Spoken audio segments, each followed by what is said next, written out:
የናሬሽን ግንባታ በሀገራት ሲጀመር ከሀገር ኢኮኖሚ ጋር የተሳሰረ ጉዳይ ነው። የቻይናው ሚዲያ አሁን በቅርቡ የህንዶች ሚዲያ በአውሮፓ የምናውቃቸው የአውሮፓ ሚዲያዎች የአሜሪካ ሚዲያዎች የአረብ ሚዲያዎች እያደጉ የመጡት ከሀገራት እድገት እና ከአቅም ጋር በቀጥታ ይያያዛል። ሁላችሁም እንደምታውቁት ተስፋ አድርጋለሁ እንደምታምኑት ኢትዮጵያ እያንሰራራች ነው፣ ተነስታለች። የዚህ 5-6 ማክሲማም 10 ዓመት የኢትዮጵያ ታሪክ ድሮ ከምናውቀው ታሪክ ጋር በፍጹም አይመሳሰልም። የዛሬ 10 ዓመት ያለችው ኢትዮጵያ በአፍሪካ በብዙ ነገር ግንባር ቀደምት ነች። ያኔ ናሬሽን ቢልድ ማድረግ የመሻት ጉዳይ ሳይሆን ኃላፊነት ሆኖ ይመጣል።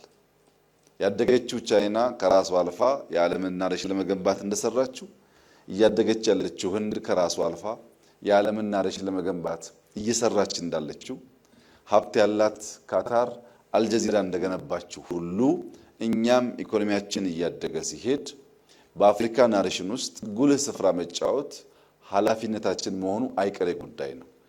ለምን የተባለ እንደሆነ ወደ ኋላ መለስ ስንል በታሪካችን የአፍሪካ ከፍተኛው አደጋ የነበረው ከውጭ እየመጡ ያሉ በዝባዥ ኃይሎች አፍሪካን እንዳይበዘብዙ መከላከል ነበር።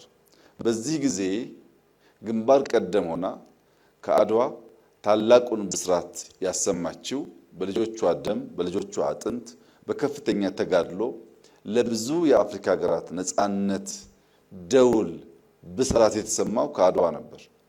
ያኔ ለመከላከል ያኔ እንዳንበዘበዝ የነበረው ተጋድሎ ላለፉት በርካታ ዓመታት በቆየንበት መንገድ መቆየት አልነበረበትም። ከተከላከልን በኋላ መልማት ነበረብን።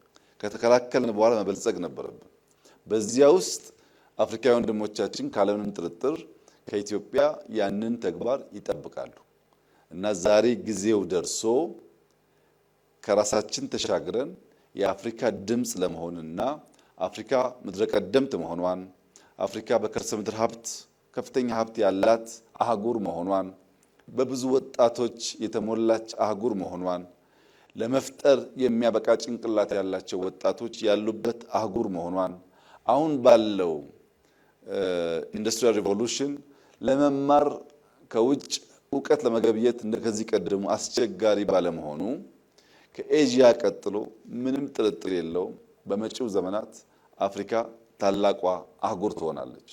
ይህ በሚሆንበት ሰዓት አርፍደን በብዙ ጉዳይ እንደጀመር ነው በዚህም ጉዳይ አርፍደን እንዳንጀምር ከኛ ተሻግረን የአፍሪካን ትልቅነት ሀብታምነት የማድረግ አቅም ነገር ግን ስንሰበሰብ አፍሪካውያን ሲደመሩ እየተከፋፈልን በተገዛንበት 100 ዓመታት ምንም አላመጣንም።